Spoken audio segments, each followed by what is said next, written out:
how rookie are some of them really, right? Especially now that Teddy is back. Yeah, that's not Teddy not very rookie at all, No. actually. And as we saw in the last game, I mean, that looked like it was prevailing, right? Yeah, and even a player like Carrier, who's newer, he's been to quarters at Worlds. Yeah, right? Like I don't it's think not- if anyone's saying that Carrier is this young prodigy rookie player, if they keep saying that, it's just not. It's very not the upset. case No, anymore. no, He's I been know. playing for a long time now. and he's been really good, and he Yeah. keeps getting better. It's only Owner on this team that is Yeah. really able to stand in that position and has stood there very, very comfortably thus far. He's been splendid.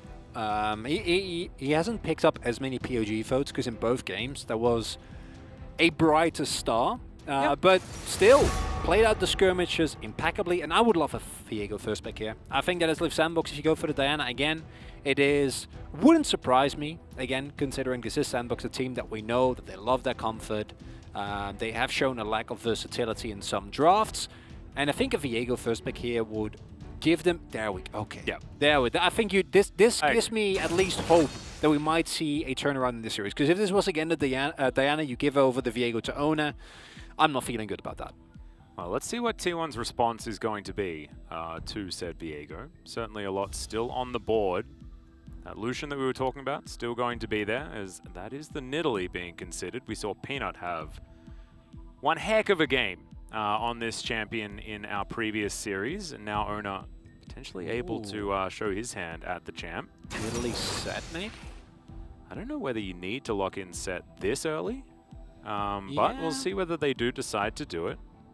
I don't think you necessarily have to. I like this. Yeah, me too. Because this also solves the issue that T1 in game number 2, right? Because let's not forget, even with that series looking relatively good for Liv Sandbox as a whole, even though they weren't able to clinch out the win, T1 still did get a 4K gold lead early on. And they didn't have Carrier on a champion that could push that lead. Fortunately for them, now he's on Leona. And if there is a champion that pushes leads, it's definitely her. Also a champion that's notoriously hard to play when in a disadvantageous position, because you go in very well, but getting out is not your strong suit. Fideos Fresh would make complete sense here. Yep. In terms of power, taking away some of the stronger picks for T1, but that does invite a Varus over, and that's not the most fun of lanes. Varus and Nidalee together, deadly duo. Yeah, I'm seeing a little bit of poke in the future of T1 here, as we've already had set up. There is no LeBlanc and no Jace available here, which would augment the composition quite effectively. Faker can move towards something like a Zoe if he would like to continue down that path. No, Atlas. Don't say that. That's too much. Saying that he could. If we're going to double down on the poke win condition, we can do that. However, poke comps are notorious for being difficult to win with, as the Diana going to be banned away, which is interesting. Expecting Liv Sandbox here to flex the Viego towards that top side is obviously in T1's mind. Is the set going to be banned away? Do they ban Rumble as well then? I wonder. That's an interesting read if they do go for that, because that is 2 bans invested into a jungler that might just play Viego.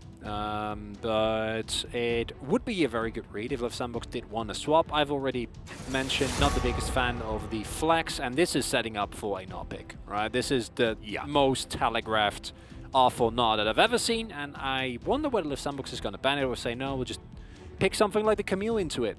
Camille Galio, honestly, wouldn't be the worst to round out this composition. The problem, of course, with the Galio is that there's a lot of matchups you can't really pick it into. So you're going to be reliant on T1 showing their mid laner. If they do leave the Gnar open, okay? Well, Lucian is going to be banned away, so that Gnar that you were talking about, a likely pickup here. And that is going to come through. I don't think anyone is going to be falling out of their seats or anything like that in surprise. No. That particular pick, but let's see how Liv Sandbox round out this composition. We're looking for some solo lanes, and Cannon into Gnar. We've seen this work out for T1 very well so far. Now it's going to be Summit's turn in that position. An effort going to be hovering Susan for a while before he decides on what Fate is going to be playing, and there's the Silas. I love this. Picking Silas into Chains of Corruption, Solar Flare, and the Gnar feels pretty good.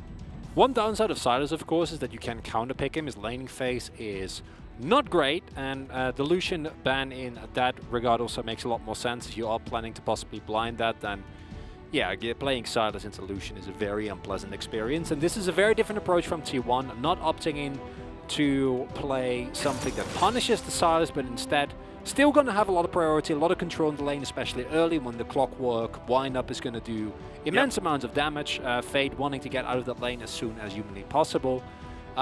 Does give the T1 comp a lot more longevity, and you know, now there's 2 modes. You can either go in or you can look for team fights, set them up nicely, and then use carry out Kana as a ball delivery system. Liv Sandbox comp, extremely explosive, and liking the pivot that they show us here.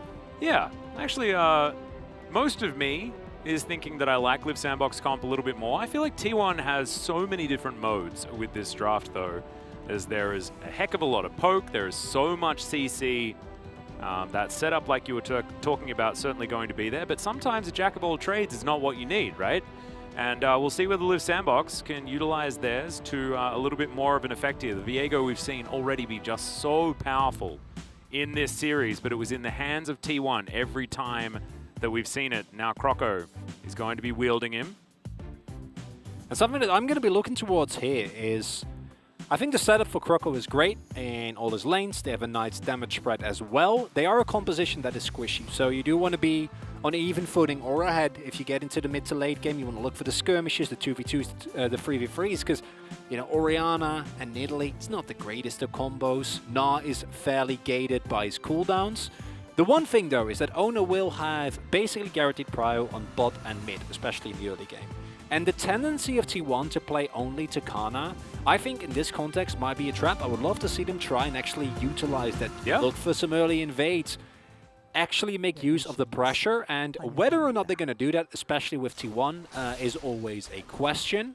But in that light, I would love for them to play, because I think if you get this Varus ahead early, it's so hard to play the game as sprint and effort. Yeah, especially when you're outranged Yeah. this considerably. Something that we have yet to mention so far is the fact that Liv Sandbox, you know, they've got melee mid laner, very low range top lane. Yep. Aphelios notorious for not necessarily having the greatest range, Calibrum permitting, of course. And so if they can get into a position where they are in control of the game, they get vision control, they have flanking wards, things like that, Liv Sandbox win the game, it's fine, yeah. heck yeah. It's smooth. They fall behind and it's a disaster. It's awful, feels horrible. You get spears to your face and you're like, stop doing that. I can't do anything about it. It's like that guy standing there holding your forehead and your arms aren't long enough to hit back, you know? It's not a good time. Vivid imagery. Really enjoy as well that even if you wouldn't speak a word of English, just by the tone, you can hear how bad it really is. if you don't get ahead, you know. And that's what I rely on. My English not so good. You speak however, Australian. You can't fault you for that. Yeah, no, it's actually true. We've got like a guy that speaks Australian, a guy that speaks Dutch English over here as well. So yes. It's hard. Quality Dunglish. Yeah. it is. Yeah, that's a thing. Is that a thing? It is actually a thing. It's what our Prime Minister speaks. Oh, very nice. It is very nice. And the early prio here for Teddy and Carrier should, I think, around level 2, 3 really start to come through when you get the ability to actually get these longer trades as Varus, get your Blight stacks up early with that Halo Blades, and then cash in on them as Carrier. Who's in? Yeah, it does have the Aftershock, and that's what he's going to utilize to buy him some space to get himself out. As pointed out, though, Ona, he's pathing towards topside. He's not wanting to do anything, and instead is Prince and Effort to take control of this lane early. And I think this is fine, considering how early they find the shove. Should not put Teddy and Carrier in a dangerous position, especially with Croco also being around that bot side. And yeah, that's the matchup. Yeah, this is not a good time. And it's only gotten worse, right, with the Kingslayer nerf as Fate going to dive forward. We can see that the stats for the Sylas very good, but it was a different situation for the Sylas. There's the dissonance, gets the slow into Fate. The clockwork is well and truly winding up, as Faker is not going to bite off more than he can chew. And damn, already this lane is feeling horrible for this Sylas. Insane. The pressure that Faker is able to have. And there you see Fate trying to look for a short trade. Instead, what he's treated to is Faker getting in so many autos there, and especially with the Orianna, extra damage that you get early, and a really high set of cooldowns in the early game for Fate. Feels horribly. Yeah, your fleet is going to help you a little bit. Oh, that doesn't help anyone. Not a lot, no. Wait. The sustain doesn't do anything, and the movement speed also didn't help you there. So, rough spot. Yeah, this is it's a difficult lane anyway, right? Yeah. But it's only gotten worse since the nerfs. It's like, Yep. yay, my Q does a little bit more. However, the ability that I used to max first and be very happy about in the Kingslayer is now far less relevant. Yes. It doesn't feel good. And this is, of course, the price that you pay for Blinding Silas. And if there is a gank, the setup for Croco is amazing. If there is a 2v2 between Owner, Faker, and Croco and Fade, still plenty of power available, right? And the ultimates, I think, on T1 side, 3 amazing ones. I guess you can say that the Gnar obviously is by far the strongest as Owner. Oh yeah, in he goes. Carrier's going to get the flash. They're looking for the stun onto Effort. Hook is going to connect though onto the Leona as now Prince trying to get that damage down. The Ignite's ticking, but Carrier does make it far enough away. We were looking at that teleport ward there as Summit not going to come in. It was a little bit too close to the Gnar at that point in time, but no one going to go down just yet as the piercing arrow lands onto Prince. I'm really happy that we see Owner pay visit to his bot side, as pointed out. Would love to see them try and get Carrier ahead. Also a good read from Croco, identifying that they might want to look to snowball this bot. Oh dear. Well, he goes into the mist as now Teddy looks for some autos, gets that Hail of Blades, and that's going to help him out there. As now Summit with a big shove onto Canna up here on the top side of the map. This is what happens, right? Like, this is actually a huge test for Canna. What have we been most critical about for this player? And it's his ability to play more on the weak side without having Owner up here in his pocket. Let's see how he does this game. So far, he's getting shoved in, but, you know, often that is what happens. You will, yeah. If just left to your own devices in the early game, Cannon does do quite well in lane. Also notable, Summit went for the Airy. We've seen a lot of electrocute Gnars today as well. Airy providing you with more immediate poke, but obviously doesn't feel as nice later in the game. Prince also going for lethal tempo, not the Conqueror, that's very popular. And I actually think Kana should be fine now, right? Like, if he can get the shove on this next wave and with Owner hovering topside, should be relatively able to, can get it back in. Summit crucially didn't use his teleport. And that to me is a signal that he's forfeiting immediate lane pressure in an attempt to try and really pressure Kana in a 1v1. That's a big nah. And Summit is going to get walloped and has to use the flash to get out of the way of it. Spear will connect. Ooh. That's a parting gift if ever I've seen one. Nice work, Owner. Summit gets the information though. Well, I bet Summit's happy as Tippy still. So it's not a true disaster. Yeah. Flash, obviously unfortunate. And now as Kana, you have the same choice. Do you teleport back to lane for the immediate pressure, or do you allow Summit to set up a nice wave state here? Summit, he's taking his potions. He's feeling healthy. I mean, relatively so. And yeah, both top lanes like, no, I want to look at that bot lane. There might be some wards there. We might get some action. A possibility, most definitely, is now Teddy. Not much of a wave crashing towards this turret, so he's going to be fine for the moment. Prince and Effort. Effort standing in defensive position, and so everything's going to be totally fine. Both of these bot laners looking like they're pretty comfortable. Of course, Prince going to have a lot more late game power, but Teddy more looking towards the mid game for him to really start getting his work done. These piercing arrows are...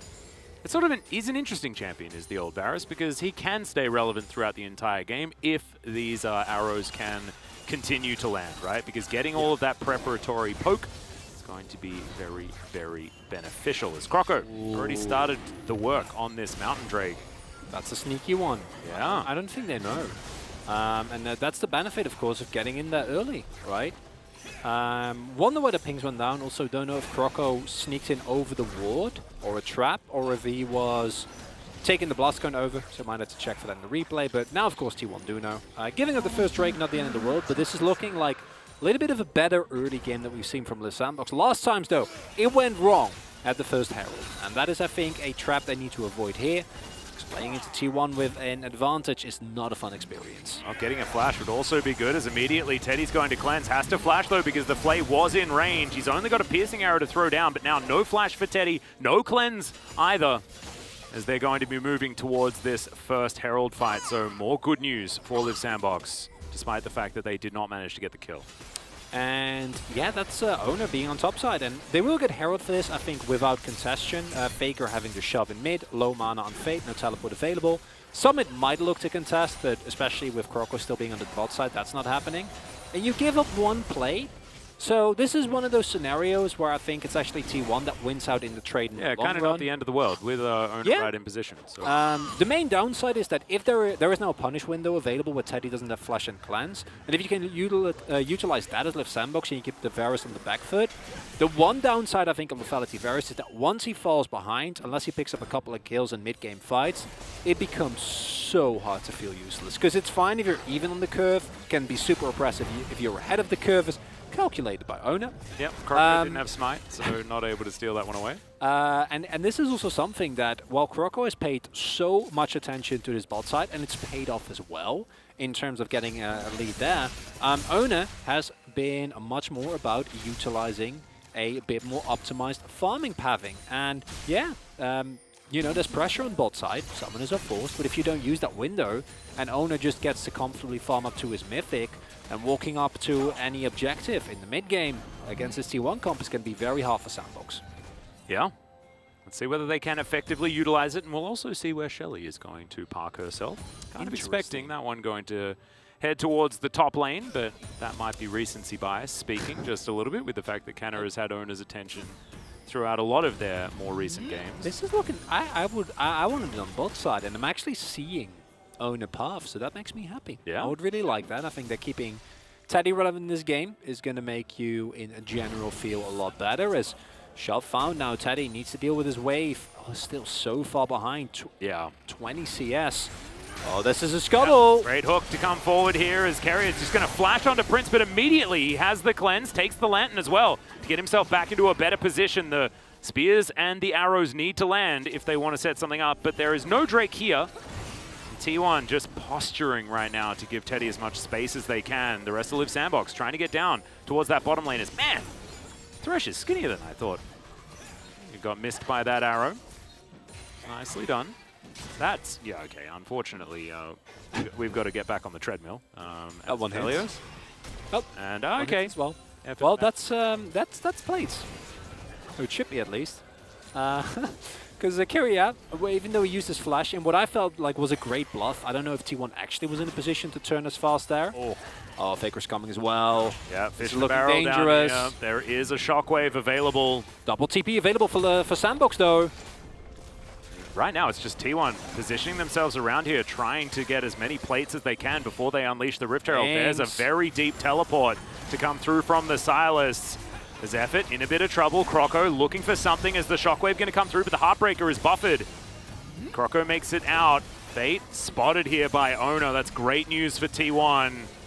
As Fate not even able to get himself out of the way of the spear. As Ono walking further forward than even Effort was expecting. As now the fight is going to break out. Solar Flare goes completely wide. They do get the flash out. So Croco has to use everything. Is now Prince down to 350. And T1 still closing in. The war of attrition from this poke composition working beautifully right now. And if Ona had missed maybe 2 more of these spears, this could have been a very different situation as Effort almost just barely getting missed by that last spear as that piercing arrow is dangerous as Fate has found Faker. There's the shockwave, but it's more of a hula hoop here for Fate, unfortunately. Yeah, Faker making really good use of the face rush there, showing why that movement speed is so highly valued. In general, on Orianna just walks out of it, and you will always have the delay. And hats off to Ona. Not just for hitting the spears, because while that is very obviously a big part of what won them that, but also the presence of mind, recognizing that there is a chance that they might get flanked. Because if Fate goes unnoticed there, and they don't actually know that he's there, taking down, maybe he gets a Leona ultimate, and then the solar flag comes down on a Teddy that I think at that point did have summoners available. You blow them up, you turn that into some bot side pressure, they don't get to put down Herald, get more gold on Teddy, and you're feeling peachy. But instead, T1, even without picking up a single kill, picked up many plates. Now Teddy's on his mythic, so is Ona, and I don't think that now you can walk up to this objective as Liv Sandbox. Summit, very fed, STP available as well, but the rest of his team just not in the greatest of spots. Yeah, this is really dangerous. Thresh nowhere near Prince right now, but we'll be able to regroup. T1 haven't started off the Drake just yet. There's a control ward in the back of the pit. Faker just getting to work on this mid lane, making sure that they have all of their lanes in order. Ducks in a row here for T1. And the bottom lane, once again, going to be pushed further forward. It's on its last legs down there. One last plate to go down potentially for T1, who currently have about a 1,000 gold lead. now they're looking for their first Drake as well. The real question is, do you just never rotate Kana so Fate can't steal his ultimate? No, just push. Just make sure Summit doesn't TP, okay? Yeah. Just that's your only job. We'll win. We can't have Fate jump in and Maganar all of us, because outside of the Maganar, the Leona ult obviously the best one. The ult from Teddy can be really nice, but obviously we know how hard Chains of Corruption can be to land. We've seen that skill shot miss very often. Yes. It is, I think, one of our most often missed ones. Maybe up to with Ash Arrows, but Ash Arrows, it always feels very non-committal, right? And it's I feel like the history of Chains of Corruption was when Varus first came out, it felt like it was impossible to land for like actually everyone. It was so funny. I remember praising, like, I think it was Yellow Pete back in the day. It's like, wow, he landed it. Speaking of landed it, goodbye, Mr. Cannon. Can't even get the stuns off.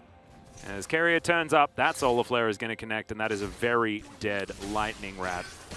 And hey, now the top lane out of turret, likely to fall down as well. Plate's not going to be there as even more spears landing. Owner really earning his paycheck today.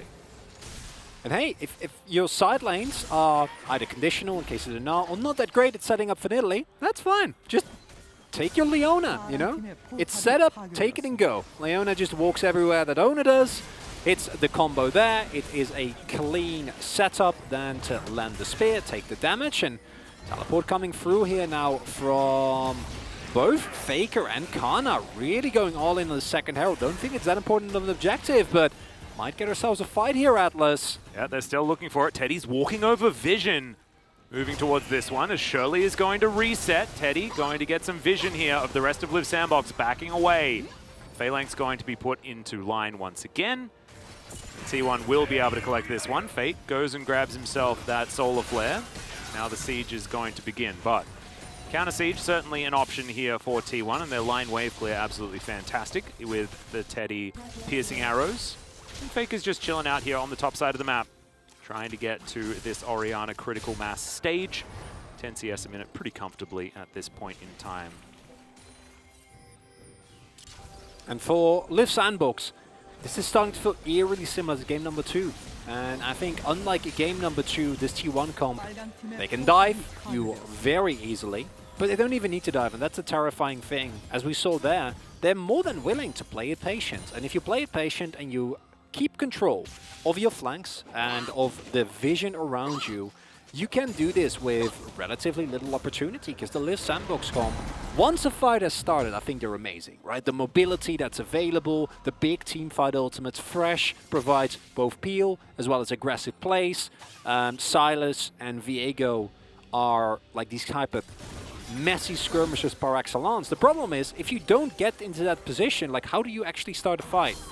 Like, you're great at skirmishing, but if this happens, yeah, you're dead. You're dead. And then if you're not able to set the fight, you're kind of relying on T1, but T1, if they hit a skill shot on someone, that someone generally will be dead. Oh, it's another Solar Flare to come out as Carrier goes on a wild ride, hit by a hook in the middle of it. He's able to flash himself out to safety. But that was exciting. That was a lot. Whoa. Thank you, KT Roster, I guess. I don't know. That was very exciting. As Canna here on the bottom side, Croco getting speared and arrowed. And this is the danger of this composition, right? T1 can just set up the shooting gallery wherever they feel appropriate, especially with the amount of map control that they have. And we mentioned earlier just how dangerous it is to give a comp like this map control, as that's a big old Nara into the wall. The cannon in trouble is going to have to flash out of the way of the spear. As he takes so much damage, Canna wants more, and he's going to pick it up with the hyper proc. The turret isn't going to be able to come any further forward, and Shirley is going to get her work done. Hook not going to be avoided here by Teddy, who finds the Chains of Corruption onto Effort. But he uses his cleanse, gets himself out of the way, and Effort going to hold on to his flash. So nicely done there by the Thresh. Still, it's going to be difficult. Now finds the flay onto Owner, as Shirley also finds the headbutt onto this inhibitor turret. And that's 30 seconds to the Drake. It's Cloudsoul. Of course it is. You know, we had to get one. Oh, the dream. So excited. You wanna you know, maybe some more maybe Chains of Corruption. You can, yeah. It's non-committal CC, right? You have that one off cooldown as often as possible. You just keep pressing that R button. Beautiful. Love it. We in the LCK have learned to truly appreciate the Cloud Souls for what they're worth. And I think a lot of other regions, they don't really appreciate what they have. As just, you don't need to do this as T1. And this is, again, feeling very similar to what we see Teddy do here, where he just says, no, Fresh, I'm going to take you down. 오, 지렸다 형. Bussin'. Fantastic work there by Canna. Owner showing his appreciation as well as the second Drake will go over to T1 quite nicely. And now, as Live Sandbox, you have the skirmish composition that's playing from relatively far behind. The spikes are getting hit, Kana's getting more tanky, gets the wit's end, makes it more of a nuisance in the side lane, allows him to charge up that passive a little bit quicker. Owner sitting on the Night Harvester, which is an incredible amount of damage. Teddy is getting closer and closer towards that 2-item spike as well. It's rough. I think you're reliant as Live Sandbox on mispositions, and thus far T1 haven't really shown a lot of those. As here as well, like this teleport comes in, it's very telegraphed, but you can't move into your jungle. There's no vision, there's no way for you as Live Sandbox to reliably place check this, because if you walk into unwarded territory, into a poke comp, that's scary enough, but it's also a not Orianna Leona comp. Yeah, so much CC. The pick potential here is just ridiculous. His effort walks over the control ward, Croco in position, the rest of Live Sandbox. They're all rotating together. Going to be difficult for T1 to get that collapse back, but you saw it was just Teddy left in that mid lane, and even though he didn't have his cleanse, he still had his flash available, and his wave clear certainly going to be dangerous, as Fate says, no, I want to be able to hit you with your own ultimate. See whether he can actually find it, as now Teddy is just trying to, walk this one out as best he can. Escaping from the Sylas is going to be difficult as he lands the chains over the wall. Goodbye, Mr. Varus. Right as I was saying that Varus was safe, he gets killed, so I need to apologize now for the caster curse. He was in fact not safe. Yeah, big sorry. That's okay. It felt maybe to Teddy for a moment there. Unfortunately, the chase potential of Sylas obviously great. Also Teddy flashing in the line, not ideal, and this is the kind of flank you need. Yeah, Live Sandbox looking for even more here. Teddy's still dead for 10 seconds at the summit. Has found 2 with his slicing Maelstrom. Faker immediately taken down. Carrier is just running away as best he can. The Baron's been alive for 50 seconds, and Live Sandbox are trying to end that now as they move over to the pit. The exact situation that you need to avoid as T1. The kill on Teddy is one thing, that's fine, that's not the end of the world, but then why are you sieging in mid without control of your vision? Right, they walk in very deep, get greedy for some damage on the mid lane turret, and now they're gonna lose the Baron this early on. Yeah, it's an absolute disaster. Teddy really desperately wanting to hold on to his flash, and unfortunately he uses it and dies anyway. So a bit of a shame, as we're going to check this one out as well, as they looked for the pick onto Prince, but unfortunately the counter engage was too good. Yeah, you can't. You're not allowed to be that far up, especially without your full team into the composition that Live Sandbox had. You know, this is the one way that they get back into this game, and yes, you still have a golden lead as T1, you still have an incredible team fight, but now you're playing into a Baron, which Live Sandbox should be able to turn into, at the very least, a turret or 2 extra, get themselves from a major gold disadvantage into even footing, or in a more positive sense, if they're able to get a kill or 2 as well, an advantage. And it's not like they're skilled poorly, you know, I think their team can be clunky at times, but I mean, they get outranged, right? But that's mostly if they are able to get any sort of map control, then you can mitigate that by getting yourself some good flanks and closing in on this team. And we've seen, you know, T1 fall to the hands of powerful Sylases before. Of course, Gory comes to mind in that 71-minute game or whatever it was. Yep. And Fate is getting more and more fed. Yeah. Mobility, and we've gone from a game where Fate was getting bullied by Faker. Oh, look at the Sylas. He's 1 auto away from getting taken down. And here we are, because this is what the Sylas does. When the gameplay isn't clean of your opponents and you're able to find isolated targets to duel, you're in a great spot. Kana, you can't get caught here. Drake is coming up soon. Yeah, he's teleporting in vision, and it is going to get cancelled. Goodbye, Kana. He's taken out once again. Another overextension here for T1. 46 seconds on the Drake. They can give up a lone Cloud Drake, but they want to hold on to that win condition. or potential win condition of the Cloud Soul. And it's still an Especially option, of the right? Elder earlier, yeah. The real problem is with kind of dying there, he also doesn't get to teleport into the fight immediately, right? So it is a high risk, low reward play, because even if you do get out, you don't have your teleport available. And now, contest on this Drake looking basically impossible. And yeah, with stopwatch second as well, like owner's damage not going to be as threatening as some of the Pino comes to mind type of build that we've seen with the Horizon Focus, where it's really all about those spears. This is still a bit more of a hybrid build where you're also able to jump in deep. And spikes being hit are bigger for T1. They still have a gold lead. But this is, to me, something that scares me, because this is the first time that Liv Sandbox have actually looked like Liv Sandbox in this series, where they're able to find these decisive type of plays.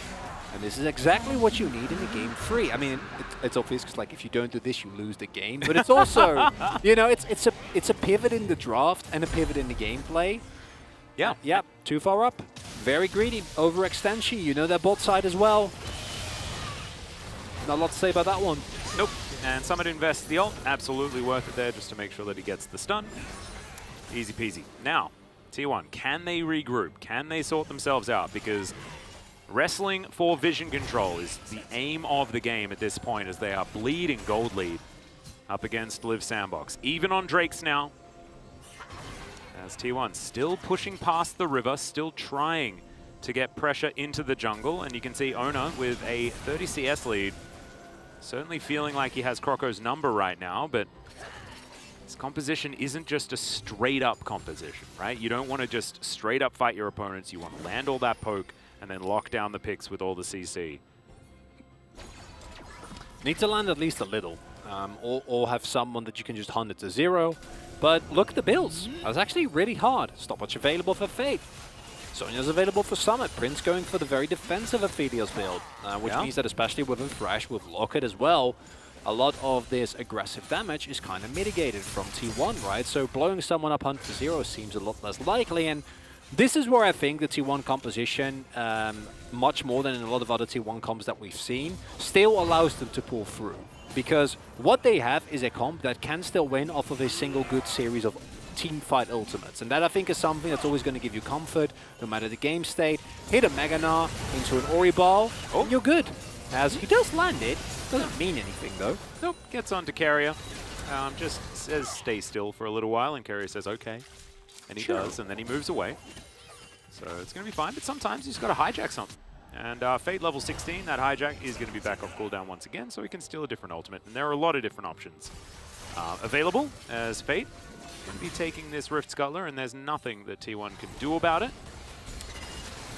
Is there anything more romantic, Atlas, than going down 0-2 and still winning the series? Reverse sweeps, I think, are the most romantic. Right? Absolutely. It is on theme. Oh, yeah. For Sandbox. And if you're, you know, maybe you're not the biggest LCK aficionado, you're just like, let's see. Let's check out some playoffs.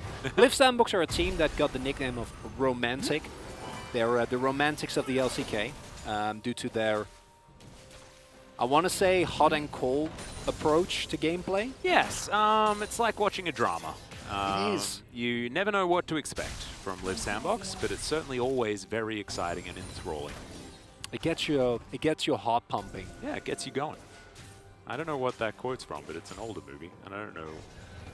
Well, it's also in you know, it's a sample used in the Kanye West and Jay-Z song. Yeah, it's really nice. As I wonder whether we're going to see anything happen before this Drake. Don't think it should be. But giving over Soul Point to either of these two teams, if you pick it up as Liv Sandbox, you make your life so much easier, because then you can start forcing T1 to run into you, even though they might not necessarily want to before they've landed that poke. Yeah. Lots of extra movement speed available as well to keep Prince safe. Things like that certainly going to be very, very important. Liv Sandbox moving towards getting some vision control. You can see T1 have reasserted some dominance in that fashion over the last little while, especially to the north of the map. But now Liv Sandbox going to move in there and get rid of it where they can. The Baron has respawned, as now Canna looking for Summit, but the teleport will come forward. That's a flash, and Summit just immediately goes golden, buys time for Fate to get on in here. And Canna, I don't know what that was, but it did not work. Not sure either. And again, he gets caught in the side. And again, it is just before a major objective comes up. T1, not really the type of composition where you can use this pressure that's found on bot side to turn it into an objective take. And that leads you to a situation where now you don't get anything. You might have to invest teleports to contest an objective that you might still not get, because Kana is going to have to teleport in basically immediately and then still charge his Negabar. Huge wave being shoved in on bot side as well. Faker needs to catch that, which takes away from some of the pressure. You have to set up this objective, and T1, gold lead, negligible. Yeah, it's almost gone. And Liv Sandbox really, I feel like as far as team fights are concerned, they're looking like they're in a great position. Not a lot of flanking wards or anything like that, so Summit's not going to be able to surprise T1 at this point in time. But Liv Sandbox can just move straight over to this Baron and say, all right, you can have your second Cloud Drake. We'll just take the Baron buff. And T1 say that they do not want that. This is in fact the trade that they like making, as Carrier going to get a bit of a face check onto Fate, who's going to gnar him into the wall. Solar Flare defensively as the chains will connect onto the gnar, as the Shockwave does come forward as well. Faker is going to try and zone them, and they do so by making sure that Fate uses his Zhonyas. T1 able to disengage, but Liv Sandbox take this as an invitation to get right on top of the Baron. T1 indecisive right now, the Baron going down relatively slowly as Summit looking for his flank. There's the flash in! The exhaust is going to come down though, as now Summit's in trouble. He's going to fall immediately as Carrier goes golden. Chains of Corruption connecting, but there's not that much damage on T1's side. Prince forced out of there, has some short-range weaponry at the moment. And it's a 4v4. Prince is the win condition, as there's the gnar, and Canna may have done it. They lock down Effort, as now right into the back line they go as they trade 1-for-1. It's supports now that have been taken out. Carrier and Effort have both fallen down. Got a nasty peek and gone back with a fresh health bar. And I don't think either team can go for Baron here, but they're now moving towards the objective. Kana coming in with the flank. Yeah, immediate teleport to come through here as Fate looks for the chains, but only finds a hijack onto Teddy. Now Kana with absolutely zero Mega Bar shows himself to the rest of Liv Sandbox. The 3 could collapse on him. He does not have his flash available, but can hop some walls if you would like to, and does do that. As we now see T1 trying to work out what they want to do, as it looks like Liv Sandbox will just walk over and take Soul Point. And it's the threat that's available, right? Yes, you can approach her as T1, but if you get hit by Fate, if you get too close to Prince, you just die, right? You just outright lose the game. That might lose you the Baron, and that snowballs from there. And yeah, T1, they're playing with a gold lead, but it doesn't feel that way, Atlas, as Kana is about to hit Mini. Wonder whether they were going to look for an imminent collapse. Not going to be the case. And man, tough fight here, as the immediate exhaust is so big here. Everyone playing really nicely around Summit, expecting him to come from that angle. Double stopwatch used well. Fate not really able to get a lot done, but the same can be said for Kana, right? Like, it takes Kana very long to actually get into relevant range. Also trying to preemptively go for the gnar into the wall on Prince taking that objective. But now you're a Phalios, and they're funneling into you in the choke point. So you don't want to do that. Good about that. Yeah, you don't want to do that. And then the threat of 100 to 0ing that Liv Sandbox has is too much. Soul Point is taken, but oh! Whew. Okay, Teddy. Very close, but Summit might just be able to take him down here. Just needs one more Q, and that is good by Varus. In the meantime, T1 are taking on the Baron. Let's see whether they can actually lock this one up. They're going to need to try and burst it. Lantern Ride is going to be taken here as T1 will be able to secure the Baron, but can they get out alive? Two-man Shockwave comes on through. Summit also has to use his Zhonyas, as now Owner is also going to go into his, but unfortunately it's not going to be enough as Liv Sandbox tidy up. It's Canna and Carrier left with a Baron, but at least Liv Sandbox aren't going to be able to take one for themselves, but they might be able to break open the base off this one. It's 32.5 minutes into this game, and Prince does a heck of a lot of damage. Yeah, I think they might be able to get in it here. Teddy's going to be up soon, but he alone is not enough to hold this up, and even with the Baron wave, you're not going to have enough time. I wonder if Liv Sandbox, do you want to try and flip, or do you want to just try and go for the end? It's a big risk, not one they're willing to take, which I think is the right call. Composition can do fine later on as well, but I'm sure they were considering it there, because there was still a window of opportunity without Faker's Shockwave. Much less threat available, and I think it's a trade you take as T1, but it's not an amazing one. Yeah. Not the greatest. Certainly was a bit of a Hail Mary as this. Like, imagine if Prince just gets one shot here. You know, if that W-empowered Q is going to connect there from Teddy. Could have been a very different story. Could have been just a really clean take. But unfortunately, Teddy overextends for the attempted kill. And it is going to be a punishment there from Summit.